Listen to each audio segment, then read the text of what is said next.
Sexismus innerhalb von Musikbusiness, was auch immer das irgendwie heißt, ist überhaupt nicht runterzuspielen. Und ich habe da viele richtig blöde Erlebnisse gemacht, gerade als ich angefangen habe. Probier dich aus. Du musst niemandem was beweisen. Es geht nicht darum, von Anfang an super gut zu sein, weil ich weiß, dass viele Frauen neigen auch zu Perfektionismus, weil dazu sind wir auch erzogen. Ich habe einfach nur den Bass gehört und dachte so, oh, das ist doch was, so wie ich spiele. Und dann habe ich festgestellt, dass sie eine Frau ist und dachte so, okay, jetzt wundert mich gar nichts mehr.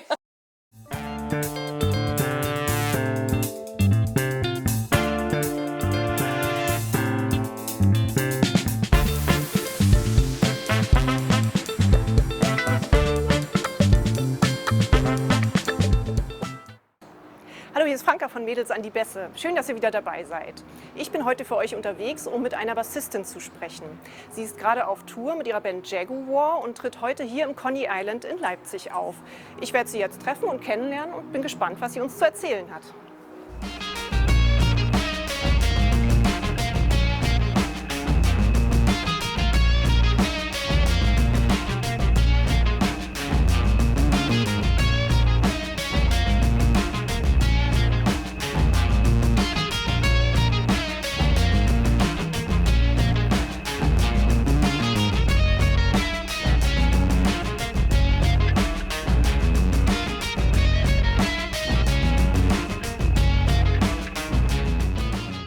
Stell dich doch mal vor, wer bist du, was machst du?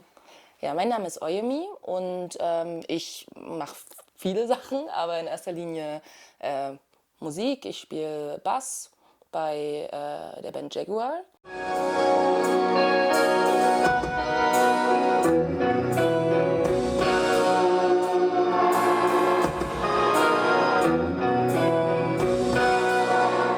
Und wie bist du denn überhaupt zum Bassspielen gekommen? Also ich habe eigentlich Gitarre gelernt, als ich 13 Jahre alt war und genau hatte dann so 5 Jahre Unterricht und dann hatte ich meine erste Band damals und dann habe ich eben Gitarre gespielt in der Band, dann hatte ich eine andere Band, da habe ich Gitarre gespielt und dann hatte ich das Vorprojekt von Jaguar, das war, ich weiß gar nicht, da war ich so 18, 19 glaube ich, da hatten wir dieses Projekt vor Jaguar gegründet, auch mit dem Gitarristen, den wir jetzt noch dabei haben, wir zwei sind quasi die Urmitglieder.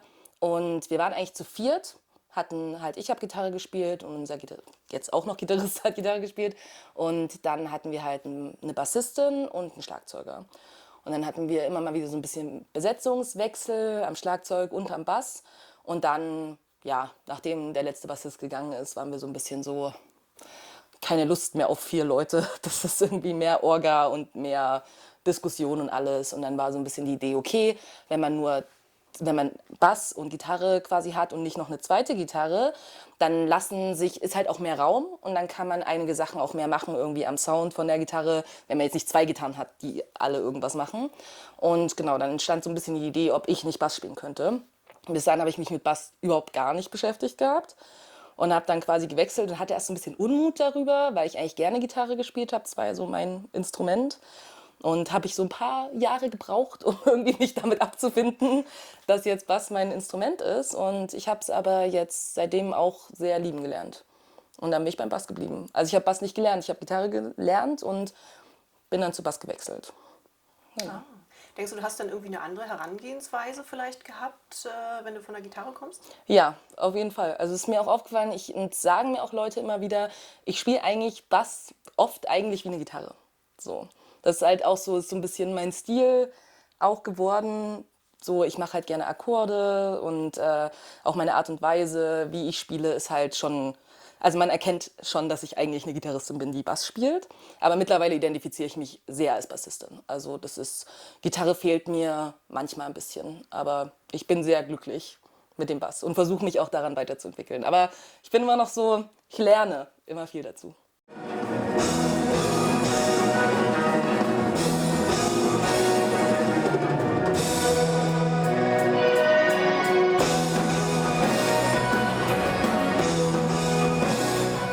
Wenn du Songs schreibst, machst du das dann mit dem Bass vornehmlich oder nimmst du dann doch die Gitarre zur Hand? Beides. So. Also kommt immer drauf an. Momentan arbeite ich zum Beispiel auch so ein bisschen an so Solo-Sachen irgendwie für mich, wo ich noch nicht weiß, was daraus wird. Und dann nehme ich unterschiedlich mal den Bass in die Hand, mal die Gitarre in die Hand, mal die Ukulele in die Hand. und gucke, ich habe auch noch einen Synthesizer, mache ich manchmal. Deswegen es ist so sehr unterschiedlich. Also mal so, mal so. Und beschreib doch mal, was macht ihr denn für Musik? Ich habe gelesen, Shoegaze oder Noise Pop nennt sich das. Ne? Wie kann man das dann beschreiben? Ja, also ich würde sagen, wir haben auch so eine Entwicklung durchgemacht. Also die ursprüngliche Idee von Jaguar war halt sehr nah an Shoegaze orientiert und Shoegaze ist halt eine Musikrichtung, die so ja, Ende der 80er eigentlich so entstanden ist und ist halt viel sehr flächige Gitarren, sehr laute Musik auch, so sehr rockiges Schlagzeug, sehr weicher, verhallter Gesang. Das sind so die Kriterien, Shoegaze-Kriterien, wenn man das so nennen möchte.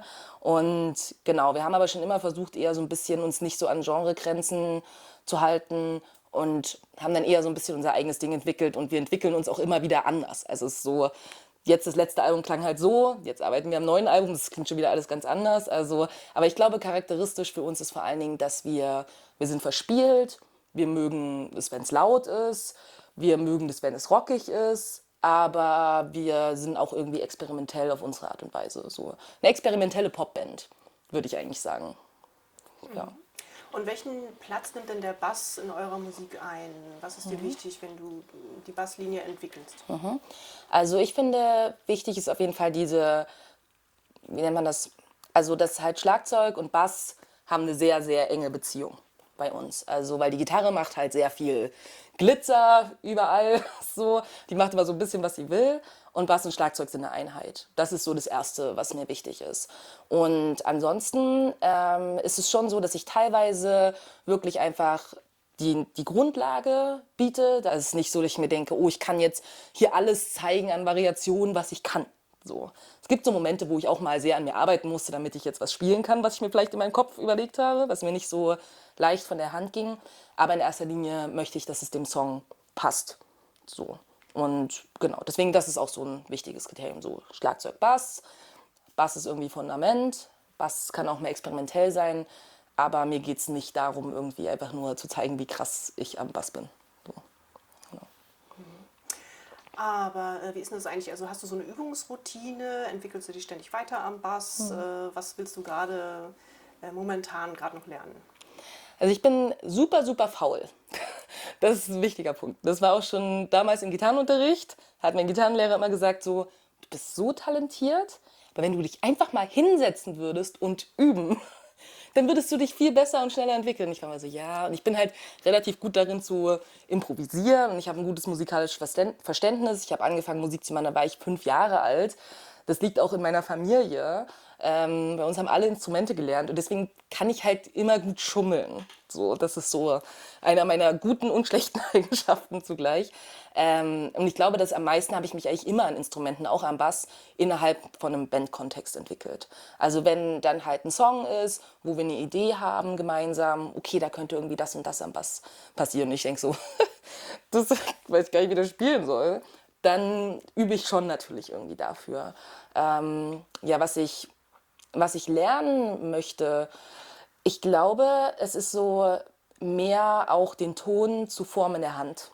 So, das ist für mich was, weil das wundere ich an anderen Bassisten, Bassistinnen, die ich sehe, die halt so Funk-Bassistinnen oder sowas, die halt super krasse Sachen einfach machen und das ohne irgendeinen Effekt, ohne ich habe jetzt den tollsten Amp, sondern einfach in der Lage sind, den Ton zu formen mit den Fingern, je nachdem eben, wie sehr ich drücke, so wie ich anschlage und all diese Nuancen einfach, die daraus entstehen können. Und das ist was, daran würde ich gerne mehr arbeiten.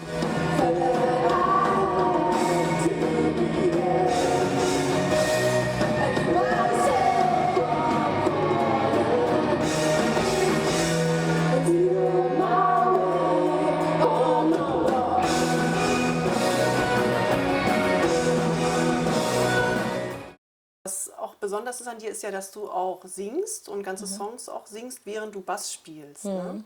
Ist das für dich so eine Selbstverständlichkeit? Ging das sofort oder musstest du das erst üben? Also es war es dadurch, das habe ich mit der Gitarre ja auch schon gemacht, immer, dass ich gesungen habe auch dazu. Für mich fühlt sich das sehr natürlich an. Und ich habe da eigentlich seltener Probleme mit. Ich merke natürlich manchmal, wenn ich jetzt ein bisschen kompliziertere, vor allen Dingen rhythmische Sachen am Bass spiele, die nicht so dementsprechend, was ich mit dem Gesang mache, dann muss ich mal kurz in meinem Kopf so ein bisschen so eine neue Windung machen und das so unabhängig voneinander bewegen. Also ich glaube, es ist so, oft ist dann immer die Frage, konzentriere ich mich jetzt auf den Gesang oder auf den Bass? Und das heißt, eins von beiden muss ich irgendwie dann so intuitiv machen. Und wenn es was ist, was so kompliziert am Bass ist, dann versuche ich den Gesang einfach so laufen zu lassen. Das ist dann was ich verinnerliche schneller und damit ich mich auf den Bass konzentrieren kann. Wenn es andersrum ist, dann versuche ich halt, ist am Bass sehr automatisch und ist dann eher sehr Konzentration auf den Bass, also ist eher auf den Gesang. Und ich glaube, so Multitasking ist ja auch so ein bisschen Mythos. Man kann sich eigentlich nur wirklich auf eine Sache konzentrieren zu einer Zeit. Deswegen glaube ich, ist immer so ein bisschen Priorität. So, und das eine muss dann halt ein bisschen einfacher sein als das andere. Und wenn beides kompliziert ist, dann ist es manchmal so kurz im Kopf, aber meistens Übung am Ende einfach. Ja. Du hast eben schon Bassistinnen erwähnt. Was gibt es denn so für Bassistinnen, die du gut findest? Also ich finde, es gibt super viele großartige Bassistinnen, die mich auch beeinflusst haben auf jeden Fall. Also eine wahrscheinlich der ersten Bassistin, die ich so richtig so wahrgenommen habe als Bassistin, ist Kim Gordon von Sonic Youth. Das ist auch so eine meiner Vorbilder, so einfach so von ihrer Art her auch. Die hatte eigentlich auch eine sehr, also irgendwie schon ein bisschen brutale Art und Weise auch zu spielen, aber eigentlich immer alles sehr einfach, aber sehr passend irgendwie zu den Songs. Deswegen Kim Gordon finde ich großartig. Genau, ich finde, es gibt halt super viele coole Funk-Bassistinnen auch, wo ich aber, Funk ist gar nicht so mein Feld, eigentlich mit dem ich mich jetzt super auskenne, aber ich sehe halt auch einfach bei YouTube zum Beispiel, habe ich jetzt irgendwie so eine sehr junge Bassistin gesehen, die ist 17 oder so. Und die hat halt, macht dann immer so Covers irgendwie. Ich war so blown away. So dachte ich, krass. Also wie gut kann man mit 17 sein? Ansonsten zum Beispiel die Bassistin von Superchunk ist auch eine Band so aus den 90ern aus den USA. Die hat eine relativ ähnliche Spielweise auch zu mir. Die ist jetzt, glaube ich, nicht mehr in der Band. Aber gerade damals, mir war damals gar nicht bewusst, dass sie eine Bassistin, also dass eine Bassistin ist. Ich habe einfach nur den Bass gehört und dachte so, oh, das ist doch was, so wie ich spiele. Und dann habe ich festgestellt, dass sie eine Frau ist und dachte so, okay, jetzt wundert mich gar nichts mehr. Genau, also ich glaube so Kim Gordon und sie vor allen Dingen so haben mich schon sehr beeinflusst. Hat das für dich je eine Rolle gespielt, dass du eine Frau in einer Rockband bist? Oder spielt es heute irgendwie noch eine Rolle für dich? Sehr sogar. Also ich bin da auch sehr engagiert so in dem Bereich. Also ich habe auch schon so Talks irgendwie mitgemacht, auch so Podiumsdiskussionen und so, weil das ist, finde ich, ein sehr großes Thema. Ich habe immer, also einen Großteil habe ich auch in Bands gespielt mit fast nur Männern. Also ich hatte einmal so eine Riot Girl Band, da habe ich auch Gitarre gespielt und wir hatten eine Bassistin, eine gute Freundin von mir. Jetzt mein zweites Projekt neben Jaguar I Do Blank habe ich eine Schlagzeugerin. Aber sonst ist es so ich meistens. Und ich finde, das macht zum einen irgendwie rein musikalisch, finde ich das sehr interessant, weil ich festgestellt habe, dass Frauen oft einen anderen Zugang auch einfach haben zu Dingen. Einfach aufgrund unserer Sozialisation, aufgrund dessen irgendwie, wie wir überhaupt Zugänge in so Männerdomänen, die sind halt immer so ein bisschen, da fällt man nicht einfach so rein. Es ist nicht das Erste irgendwie, was sich eine Frau denkt, oh, ich würde gerne in einer Rockband Bass spielen. So, das ist jetzt nicht das Erste, woran irgendwie die meisten denken, weil es ist irgendwie hochschwellig und für Jungs dann in dem Alter ist es eher so, ja klar, so Rockbands, genau das, was ich will. Das ist bei Mädchen oft einfach nicht so. Und deswegen, glaube ich, ist die Herangehensweise oft auch eine andere an Musik generell. Und ich finde, man hört auch den Unterschied, ob Frauen oder Männer Musik machen. Ich finde, den hört man, weil oft Frauen eine andere Form von Innovation auch einfach haben, weil ihnen das halt nicht einfach so hingeschmissen wurde, sondern sie müssen das ganz anders sich erarbeiten. Und deswegen finde ich, ist das ein super wichtiges Thema. Und ich finde auch Sexismus innerhalb von Musikbusiness, was auch immer das irgendwie heißt, ist überhaupt nicht runterzuspielen. Und ich habe da viele richtig blöde Erlebnisse gemacht, gerade als ich angefangen habe. Leute haben mich nie ernst genommen, Leute dachten, ich kann nichts. Und ich meine, ich habe eine klassische Gitarrenausbildung. Trotzdem haben Leute, die irgendwie, keine Ahnung, irgendwelche Typen, die seit 5 Wochen irgendwie Bass spielen oder Gitarre spielen, dachten, die haben es total raus. So, während ich wusste so, ich habe das gelernt so und ihr habt eigentlich keine Ahnung, wovon ihr redet und war dann aber auch zurückhaltend, habe mich dann oft nicht getraut, wenn Leute mich so irgendwie niedergemacht haben oder mich so ein bisschen so, ach, lass die mal, wer ist denn die eigentlich? Da habe ich oft mich sehr geärgert drüber, habe hab mich nicht getraut, was zu sagen. Ich war einfach auch noch jung. Und heutzutage bin ich da auch, glaube ich, sehr klar. Jetzt führt es eher häufiger mal dazu, dass Leute sich ein bisschen eingeschüchtert fühlen von mir und von meinem Selbstbewusstsein, was ich ausstrahle. Aber das ist halt auch was, das habe ich mir erarbeitet. Weil ich halt keine Lust hatte, das Gefühl zu haben, das ist eine Domäne, hier gehöre ich nicht hin. Weil ich finde, dass Frauen genau dahin gehören, wie alle anderen auch und wie an jeden anderen Ort. Aber ich glaube, es ist halt nie einfach und sich einzubilden, ich fange jetzt mal an, dann nehme ich direkt alle ernst, das ist halt nicht so. Und umso mehr sehe ich das auch als einen Kampf, den ich auch führe. Ich denke, nee, wenn irgendein Soundtechniker scheiße mit mir redet, dann werde ich dazu auch was sagen. Nicht in erster Linie, weil es dann nur um mich geht, sondern weil ich weiß, dass er genauso mit allen anderen Frauen, die hier auf dieser Bühne stehen, auch reden wird. Und dann will ich wenigstens, dass er einmal, wenn sich die anderen nicht getraut haben, was verständlich ist, wenigstens einmal Gegenwind gekriegt hat. Und jemand, der sagt so, ey, du, so redest du nicht mit mir und auch einfach nicht mit anderen.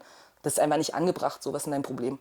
Und dann lege ich mich eher mal mit Leuten an, was nicht immer so einfach ist, aber ich sehe das nicht nur als eine Sache, die für mich wichtig ist, sondern für alle. Glaubst du, dass sich da gerade was ins Positive verändert in der Bandszene, dass Frauen da vielleicht mehr eine Rolle spielen oder ernster genommen werden, weil es ja auch in anderen Gesellschaftsbereichen gerade so ist? Also ich glaube, auch in anderen gesellschaftlichen Bereichen hat es für mich eine Oberflächlichkeit. So, ich sehe irgendwie so das Thema irgendwie, Sexismus wird irgendwie wieder mehr, also wird überhaupt mal drüber geredet, Feminismus irgendwie spielt da und da mal eine Rolle, aber für mich sind das alles relativ oberflächliche Diskussionen, die da geführt werden, die eigentlich nicht zu den Kernen kommen. Und ich glaube auch, dass sowas wie, dass man sich mehr Gedanken darüber macht, irgendwie, dass Line-Ups vielleicht nicht nur aus Cis-Männern bestehen. So. Das ist was, ja, sieht man immer mehr, aber dann ist halt schnell mal so, wir buchen jetzt mal noch jemanden dazu irgendwie, wo eine Frau dabei ist, so, damit wir sagen können, so, wir sind divers. So, wo ich so denke, ja, aber die sind dann halt trotzdem irgendwie nur eine Supportband oder die sind dann halt, ne, nicht einfach, das ist dann nicht so die Mainband oder so, ist dann immer so. Deswegen, ich kann das nicht so richtig ernst nehmen tatsächlich. Was ich gut finde, ist, dass es halt viel mehr so Kollektive und auch mehr Bookerinnen zum Beispiel gibt oder auch andere Frauen an anderen Stellen, weil die haben halt auch einen anderen Blick darauf. Und die sind halt eher so, nee, ich sehe nicht nur die ganzen Bands, die nur aus Männern bestehen, sondern ich sehe auch die anderen und denen will ich auch eine Bühne geben, weil die sind auch voll gut. So. Und ich glaube, das macht vor allen Dingen einen Unterschied tatsächlich. Aber ich glaube, dass Männer, die sich jetzt Gedanken darüber machen, irgendwie, oh, Sexismus spielt vielleicht eine Rolle und wir sollten mal ein paar Frauenbands buchen, da habe ich, sage ich jetzt mal, relativ wenig Vertrauen darin, dass die das jetzt reißen. Sagen wir das mal so. Von daher glaube ich, es braucht noch viel, viel mehr Arbeit. Und nach meinem Empfinden nach, ich erlebe jetzt, glaube ich, manchmal weniger Sexismus. Aber ich glaube, das liegt auch weniger daran, dass sich jetzt auf einmal alles krass geändert hat, sondern mehr auch daran, in was für Kontexten ich auftrete. So. Also wenn unser Booker jetzt eine Show für uns bucht, so, und wir sind da Hauptband und das ist unsere Tour, die wir machen, dann gehen Leute auch so ein bisschen davon aus, ne, die haben ein Label und so, die wissen schon, was sie tun, die sind gut und dann wird da gar nicht überhaupt das so hinterfragt, sondern es ist ja okay. Aber ich glaube, das ist halt ein spezieller Kontext, wo das so ist. Aber dann denke ich so, okay, ich spiele halt schon wieder auf einem Festival, wo sonst nur Typen spielen. So. Und ich bin trotzdem immer noch oft die einzige Frau. Und es liegt nicht daran, dass es nicht genug Musikerinnen gibt, sondern dass sich für die einfach keiner interessiert, dass die nicht so gesehen werden. Und von daher bin ich so ein bisschen. Ich finde nicht, dass der Schritt so groß ist, der jetzt gemacht wurde in den letzten Jahren. Also bin ich nicht so richtig überzeugt von. Leider. Das klingt jetzt ein bisschen traurig. Ja, genau. Wir hoffen auf die Zukunft. Ja, auf jeden Fall. Die nächste Generation vielleicht. Ja.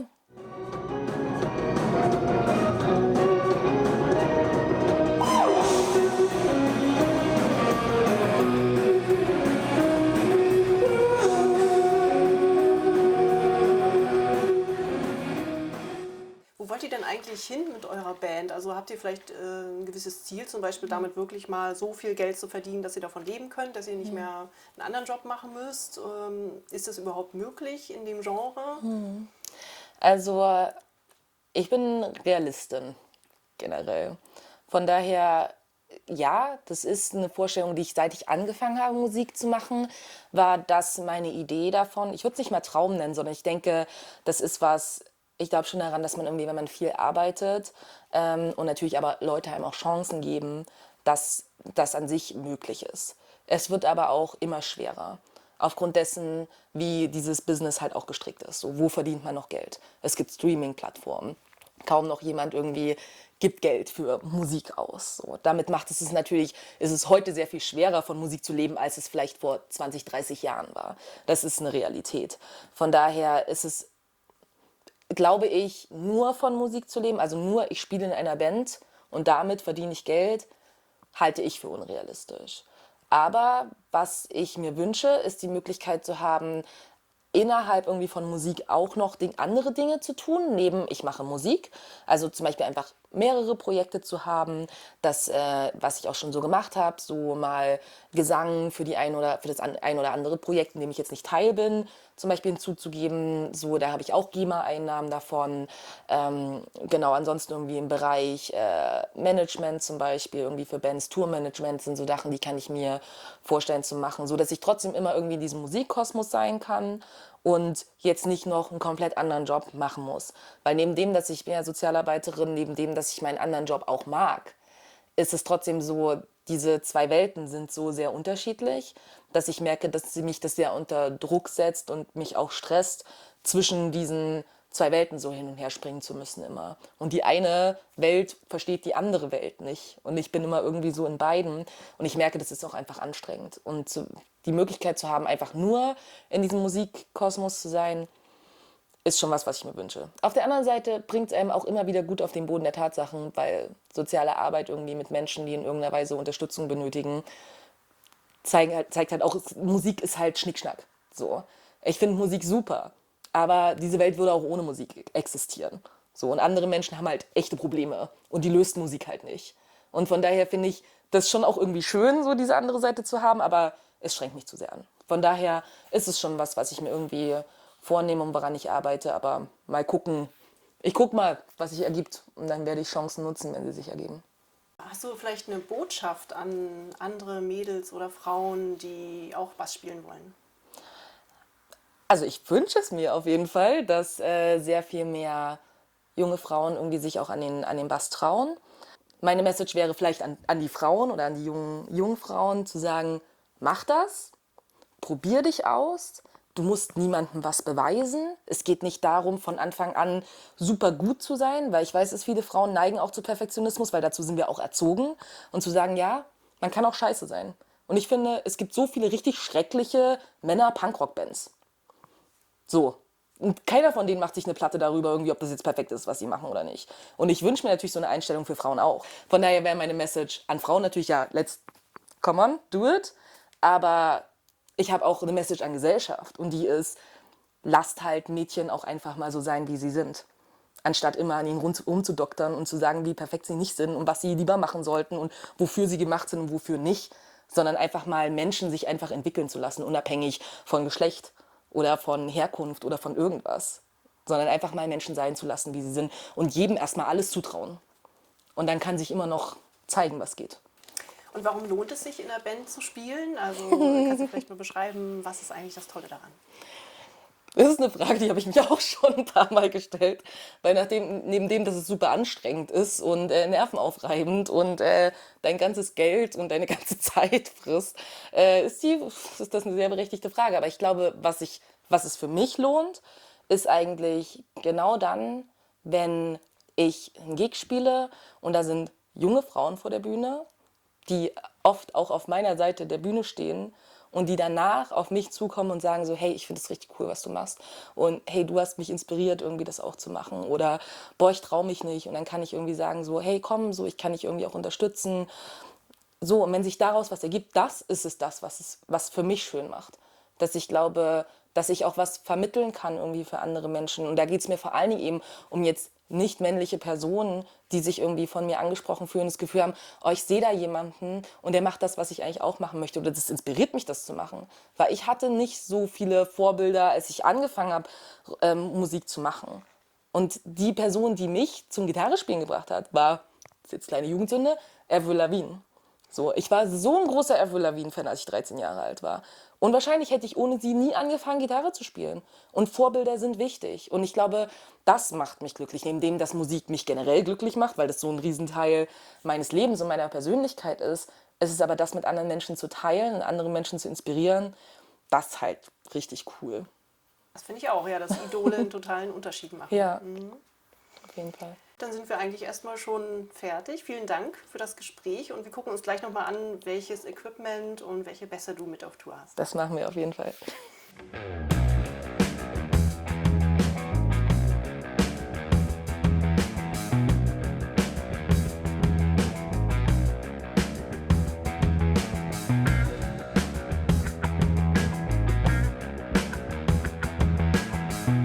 Ja, dann erklär uns doch mal, was du alles jetzt auf Tour dabei hast. Das ist mein Verstärker, das ist ein MPEG SVT Classic, das ist ein Vollröhrenverstärker. Dazu gehört dann diese Box, das ist eine 8x10er, also sind hier 8 Speaker drin insgesamt, 4 auf der Seite. Genau, ist die Box passend zu dem Verstärker und ja, ich mag das, dass es halt irgendwie so groß ist, weil so habe ich auch die Möglichkeit auf der Bühne viel davon zu hören, weil es hat einen großen Abstrahlwinkel und genau, kommt viel raus. So, das ist Teil 1 und Teil 2 ist dieser Verstärker. Das ist hier ein bisschen beklebt, aber das ist ein Behringer Verstärker. Das ist ein Transistor-Amp und an den gehört halt diese kleine Box. Das ist eine 2x12er Gitarrenbox, das heißt, es sind 2 Speaker drin. Und dazu habe ich 2 Bässe. Genau, ich habe einmal, das ist so mein ältestes Baby, das ist der erste Bass, den ich gekauft habe. Das ist ein Carrier und der ist eben eine Kopie von einem Rickenbacker. Rickenbacker kostet aber sehr, sehr, sehr viel Geld und damals habe ich den gekauft und der kostet 450 €, glaube ich, wenn man den neu holt. Und ich habe mich viel informiert und der soll sehr nah am Original sein und ich habe auch so das Gefühl, also ich hatte auch schon mal einen echten Rickenbacker in der Hand und der ist vom Gefühl her sehr nah dran, auf jeden Fall und vom Sound her auch. So, ne? Das ist mein Baby quasi. Und dann ist das mein neueres Modell, das habe ich seit ungefähr einem Jahr, würde ich sagen. Das ist ein Epiphone Thunderbird. Genau, und der ist nochmal so, der hier ist eher, der quasi Carrier ist so ein bisschen mehr mittenlastig und der spielt sich halt auch wie eine Gitarre. Ne, deswegen war das auch der erste, zu dem ich gegriffen habe damals. Und der hat halt sehr viel mehr Bässe, viel mehr untenrum. Und genau, deswegen ist es eine gute Kombi und dann kann ich immer gucken, zu welchem Song passt was gerade.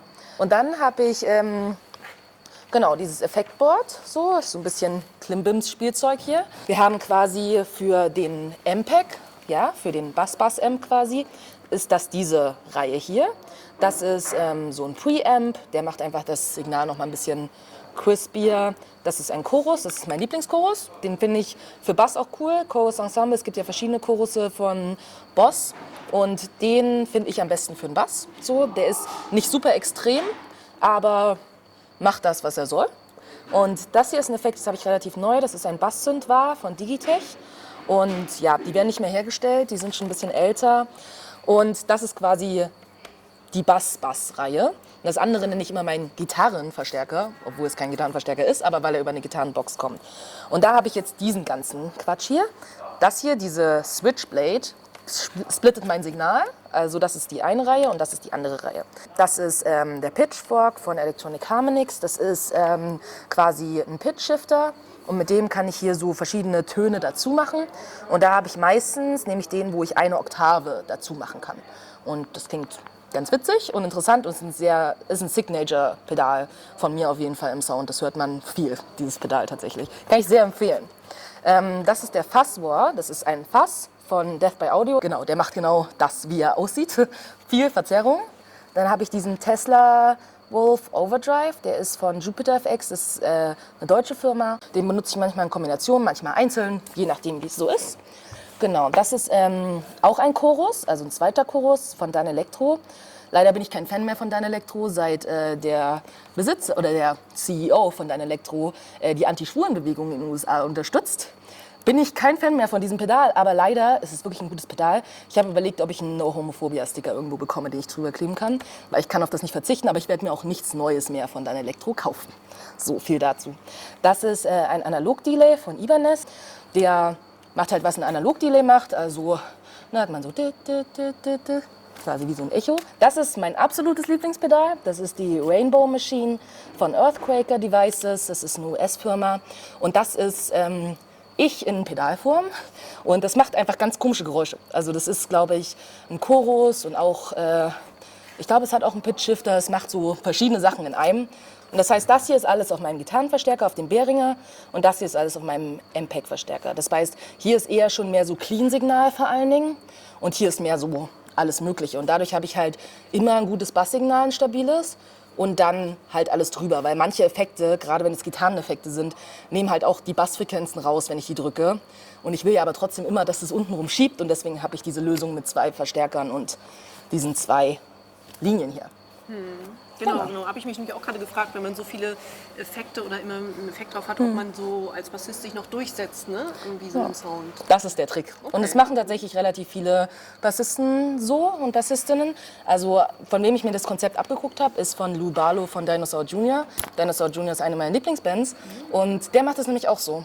Und ja, da habe ich mich direkt dran orientiert und ich habe von Anfang an mit 2 Bassverstärkern gespielt, als ich angefangen habe. So. Genau. Und setzt du dich gerne mit Technik und Equipment auseinander? Also ich bin nicht so nerdig, wie es jetzt aussieht, tatsächlich. Also ich will einfach nur, ich höre irgendwas, einen Sound bei einer anderen Band zum Beispiel, ich denke so, das will ich.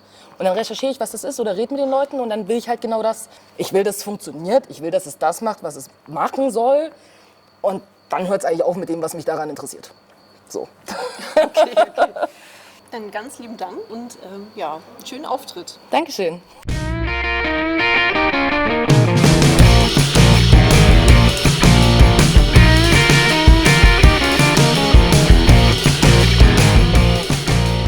Das war das Interview mit Oyemi von Jaguar. Ich hoffe, es hat euch gefallen. Und wenn das so ist, dann gebt mir einen Daumen nach oben und abonniert meinen Kanal. Wir werden uns jetzt das Konzert noch angucken und ihr müsst auf jeden Fall dranbleiben, denn ihr seht daraus jetzt noch einen kleinen Ausschnitt. Vielen Dank und bis zum nächsten Mal.